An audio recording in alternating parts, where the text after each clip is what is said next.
Hi, I'm Ryan Falk, and this is going to be a hypnotic story. If you've listened to Diamond Heights, then you know what to expect, sort of, except this one is going to be even less spooky than that. Diamond Heights was PG-13, well, this one is going to be closer to PG. As always, make sure you're in a comfortable position where you will not be disturbed, and that you have time set aside just for this. Now, before getting into the story, the first thing you need to do is relax. Before you can relax, you have to remember that you know how to relax. And you can do that by pretending to have nothing to worry about. Just pretend that you are in another world where you can really relax. And just know that even if you became the greatest, smartest, most powerful person in the world, you would still be a speck in the universe. And so none of it really matters, and nothing needs to be done. Firstly, be sure to just relax your jaw, and let go of your jaw, and let your teeth part. And just be aware of what your feet are resting on. You can be aware of what your arms are resting on, what your legs, aware of your back, your front, and just be aware of how you're breathing at this moment. And as you let it, your body can relax all by itself. Your body can relax all by itself, as you know. You can focus on your breathing and just be breathing. And the best way you can do this is to take a nice deep breath in, slowly let it out.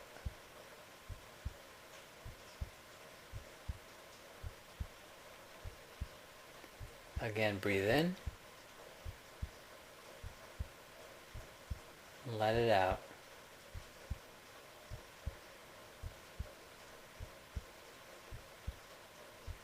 Again, breathe in and out.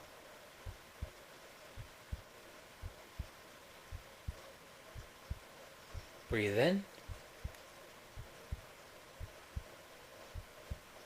and out.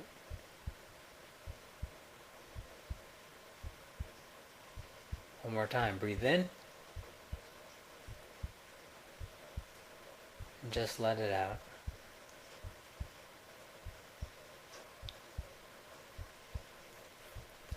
Now just go ahead and breathe normally. And as you breathe normally, just focus on a spot. Be a spot on the wall, or a spot on your desk. Just focus on some spot somewhere. Just keep your eyes focused on that spot. Don't take your eyes off that spot. And notice whatever it is that you notice about that spot. Now, as you keep your mind on that spot, and focusing on that spot, just imagine my words scrolling across as I say them, like a typewriter. You can notice what color the words are. Are they on paper? How old is this paper? What font are the words? Does the font change as they scroll across? And as you notice those words scrolling across, you can notice how relaxed you feel. and you can get some relaxation around the eyes. And just let your eyes close. Now open them. Now close them. Now open them. Now close them. And just feel your eyes sink down into your cheeks. Just notice them sinking down into your cheeks. And notice that warm wave of warmth and relaxation spreading out to your cheeks from the small muscles around the eyes, down to your neck,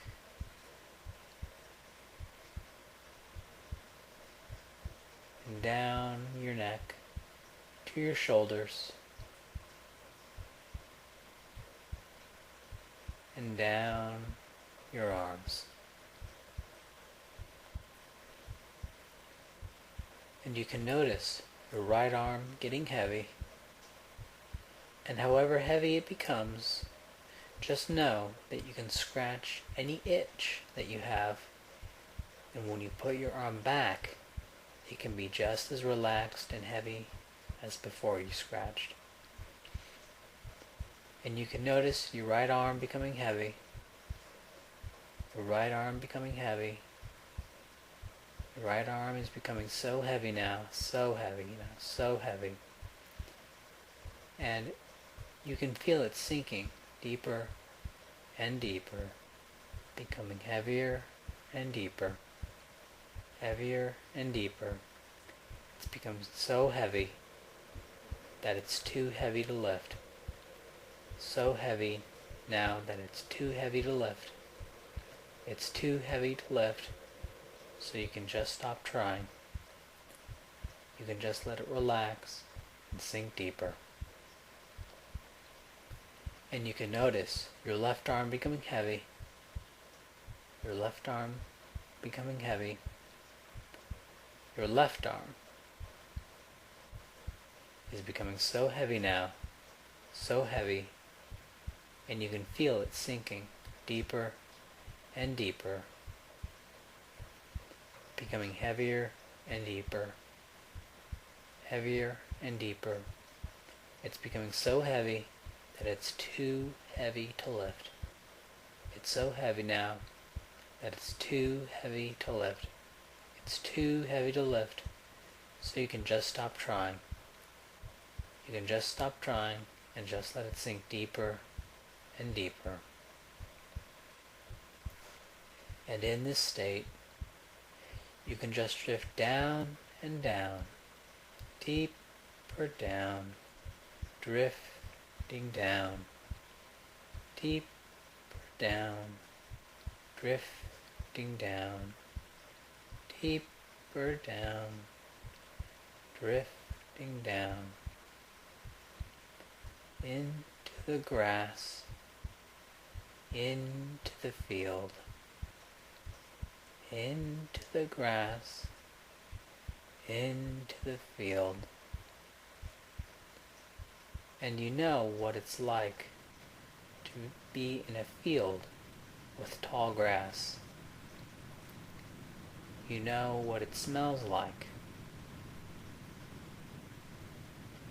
And you know what dirt smells like. I don't know how cold it is, or how warm it is, if the sky is clear, or if it's cloudy, if it's early in the morning, afternoon, evening, or nighttime. Only you know. And it can change whenever you want.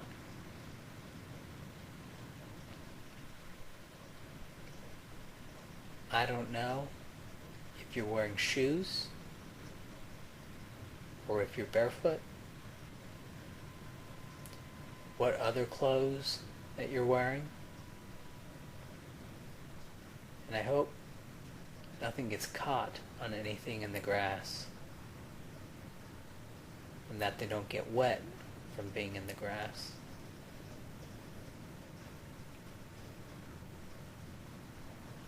I don't know if there are any rotting logs, or what the fungus growing out of rotting logs looks like, or what the fungus smells like.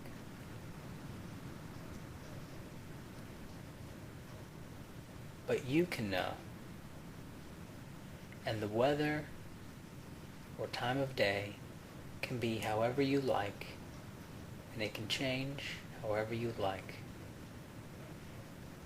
So you can just imagine being in this field, away from everything, with a place off your own that you can truly relax.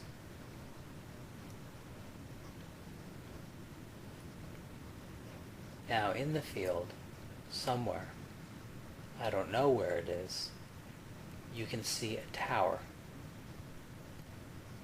Now I don't know what color the tower is, or what it's made of, how tall it is, or how the outside feels when you touch it.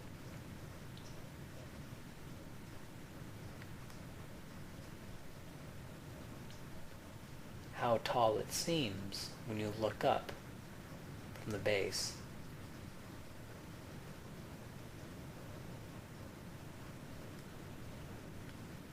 You can also be curious if there are any plants growing on the tower, any vines.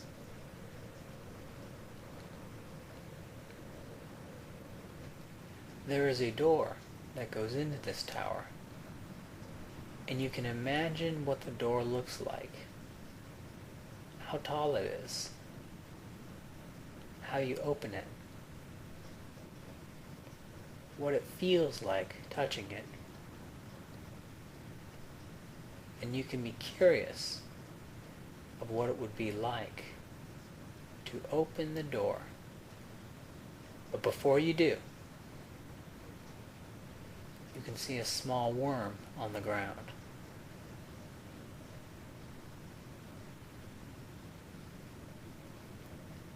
As you open the door, inside is a study with a circular bookshelf that goes all around the room except for a fireplace.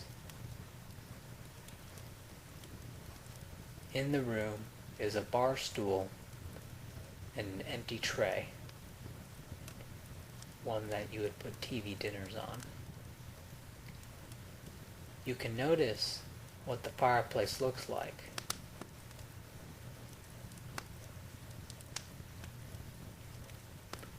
What all of the books look like, and what the books are. And you can see the bookshelf going all of the way up to the top of the tower, and what that looks like, and how you would get up there with a ladder.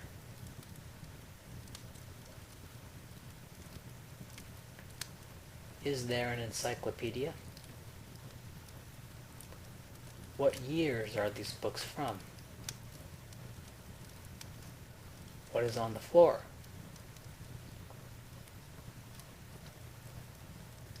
And as you look through the books, you can notice what they are about. The British Empire, Tsarist Russia, the Prussian Empire. The fire in the fireplace glows many colors. It's colored fire, and the wood shoots sparks off like a sparkler while burning.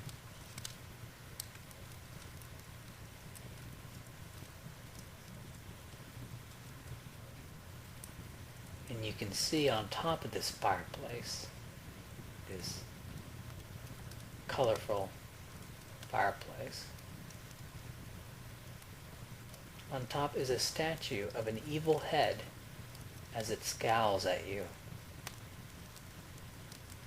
And this evil head is an authority. It scowls right at you.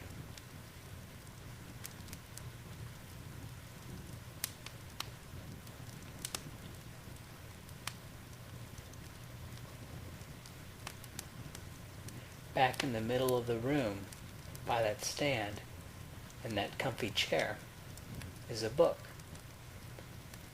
On the front cover is a title in golden letters, and it says, "Reconcile Your Holices." The book has very thin pages, like a Bible, and it's written in a language that you cannot read, but you understand it. And as you look at those words, the meaning of those words pop into your mind as images. And the image that pops into your mind is a mile-deep canyon, and you walking along the side of this canyon. There's just enough room to walk along, and the side of the canyon brushes up right next to you. One step the wrong way and it's all the way down. And you can feel what it's like to be up this high. Up here there is no vegetation, no animal bones, no birds, no life at all. The river at the bottom is hydrochloric acid. And you can see the still, clear, acid river.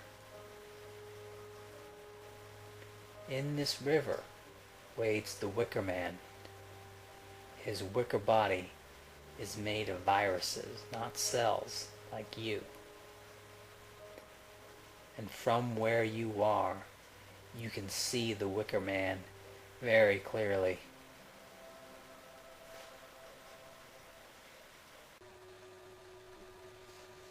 In waits the wicker man, no worms for him. Stayed in bed, procrastinate, wanted perfect, so now lives acid bottom, price of perfection, anger and hate of the failure infect you, bring you down.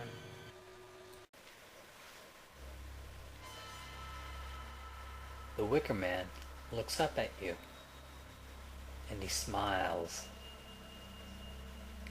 He wades out of the river toward the canyon wall and starts climbing up toward you. It's a mile down, but he's climbing up. Up ahead is a corner in the canyon where the canyon turns, and you can hear a noise, a low humming noise. And then around the corner you can see an airship with propellers slowly cruising in the air toward you. What this ship looked like, where is it ornate, where it is minimalistic, where the ship is dark, where there are windows on the ship, what the propellers look like. Is the ship made of wood, stone, metal, or all of these things? As the ship gets closer to you, you realize that it is much bigger than it looked off in the distance. The height of it is like a building. At the front of it is a small ball with a window, like a bomber. As it gets closer, it slows down, and the engines turn off as it glides into where you are. And as it gets closer, you suddenly realize how fast it's still going. At a distance, it was so big that it seemed slow, when really, it's very fast. Underneath the ship emerges a stone cannon. And the stone cannon is the size of a bus. And it has engravings. I don't know what the engravings say. And it fires very quietly. And you can see a huge cannonball flying down out of the cannon and down to the Wicker Man. And the ball crushes the Wicker Man's entire body into the side of the canyon. And the ball falls the rest of the way down. And parts of the Wicker Man's dead body fall out of the wall all the way down to the bottom.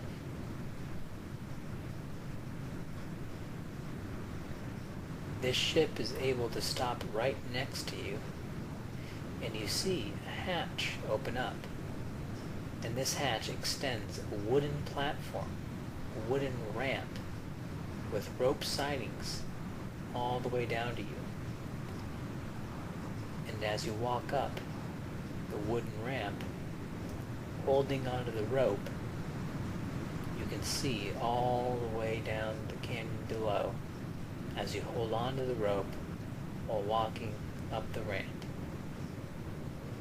And you can know what it feels like to be this high. Does the ramp sway at all? Or is the ramp steady? Or does it sometimes sway and sometimes steady? As you walk up that ramp, you see a man standing in that doorway. Closer, it's noticed that he's wearing a uniform and waving at you and smiling at you. As you get closer and closer to where he is, you finally get all the way up to the doorway, and then you take the last step into the ship, into a little cramped area before you really get in. And he starts turning the crank and brings the walkway all the way back in. You see it kind of lift up, kind of fall back down, and then lift up again. He then closes the door to the outside and opens another door, and this door to a majestic, spacious hallway. The hallway has chandeliers, but no paintings on the sides, and no statues. Just a hallway with a floor, a beautiful floor.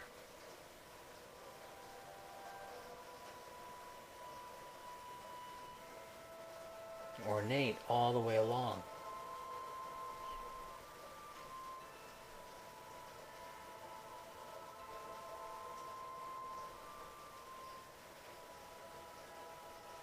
The man who brought you in is standing behind you, escorting you.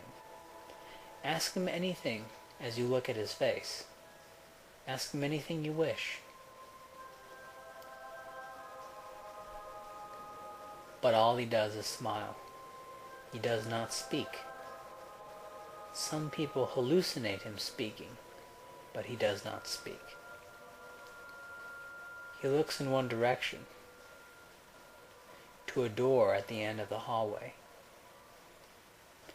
As you walk down the hallway to the door, you can hear people working on the other side of the door. Maybe they will help you. Maybe they can talk. As you get closer and closer to the door, the sound becomes louder, and as you turn the handle, open that door, there's nobody there. In this long room are square pools of blue water on either side, with tall stained glass windows on either side letting in colored light. If you put your hand in the pools, it's cool, but for some reason it feels very nice, and it will heal any cuts you have on your hand.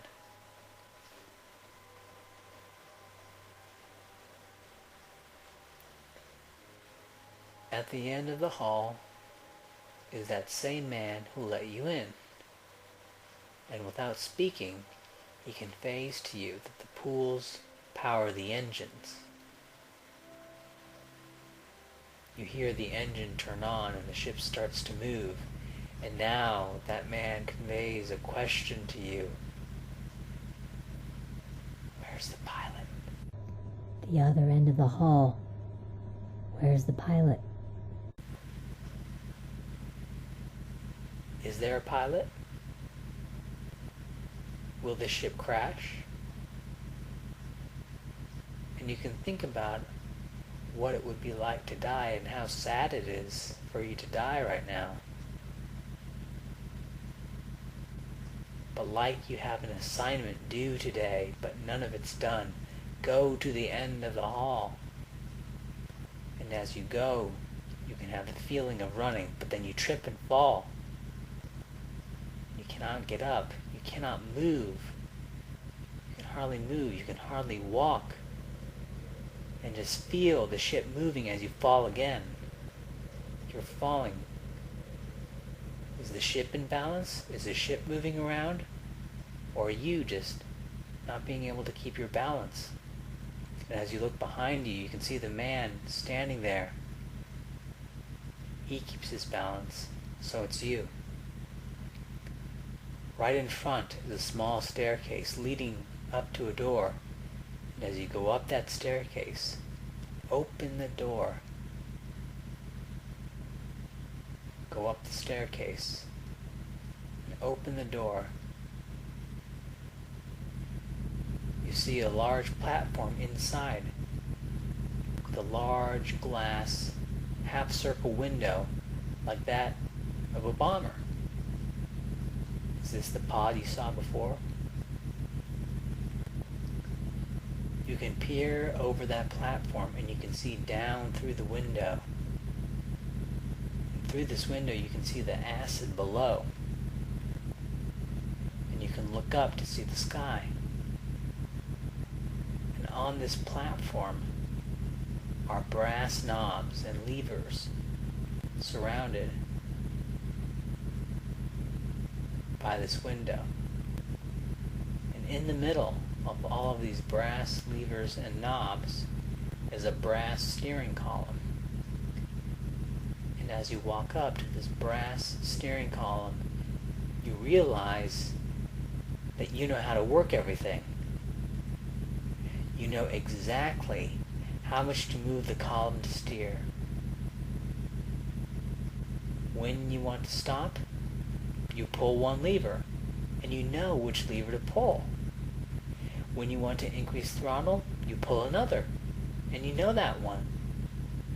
A simple vertical lift or drop is done by pulling or pushing another lever, and you know how to do all of this.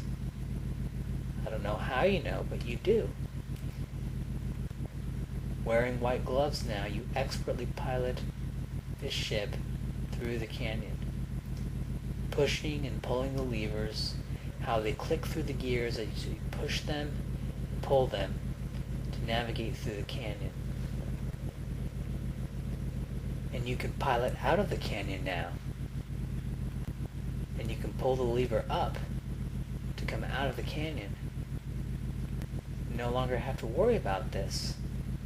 As you pull the levers and then the steering column to pull up, you hear a sound. If you try to do this again, the sound comes back. And it's coming from behind.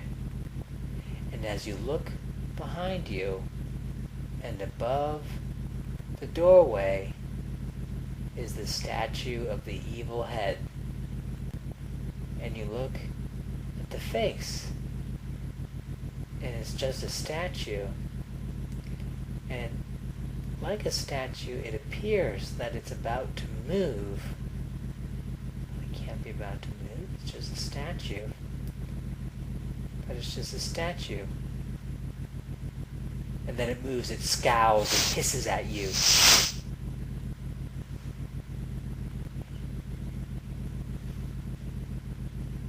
Now you can see outside of the canyon, in your mind's eye, dream within a dream of Primorsk, a colorful city with daytime fireworks, Ferris wheels, carousels, and balloon ships. People riding bicycle balloon ships in the sky. Any food that you want. Any sex that you want. Any learning or any games that you want. All appetites satisfied.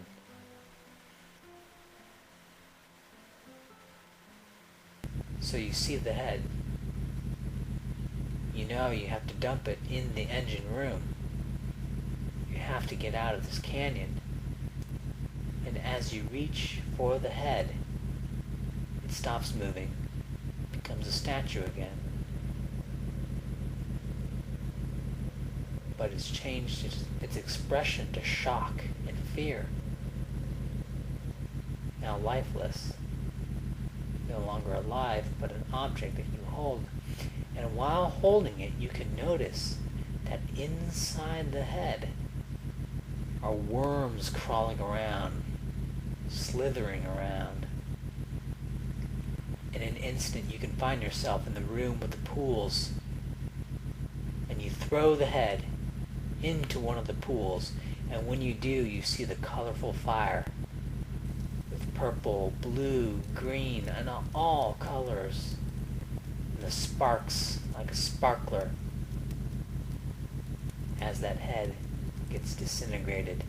The head dissolves, and you see some of the worms dissolving, but some don't dissolve, and are wriggling around in the blue water. And you know that the worms that are alive are thankful for you, that you did this.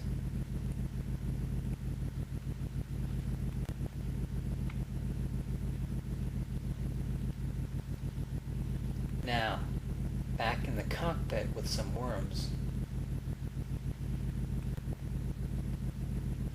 You pull out of the canyon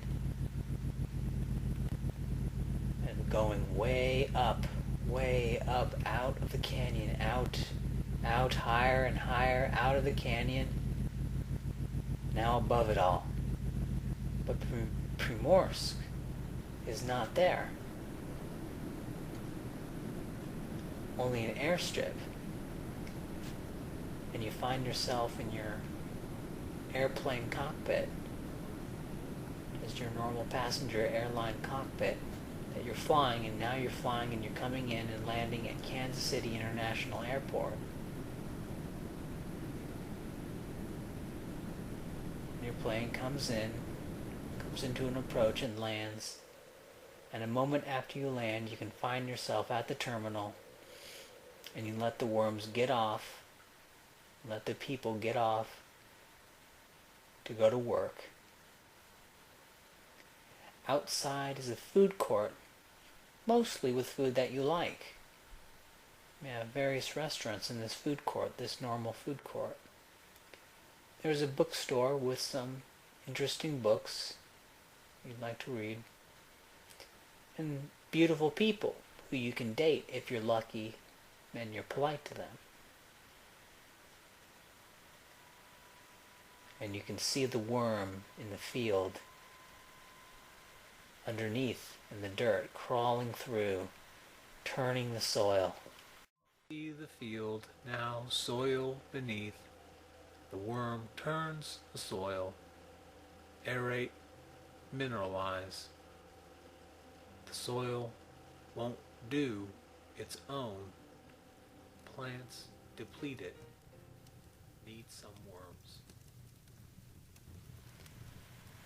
Putting that book down now, you can see the fireplace, normal, with no special colors. In fact, it's starting to die down, the wood becoming embers. The statue on the mantle above the fireplace is of some old dead general from some old European empire, and you've never seen this before. Doesn't look like it's going to move at all. And the study room has a ceiling that's about as high as your room that you're in right now. And the books are mostly fiction from the 1990s. In fact, you even see a few Goosebumps books.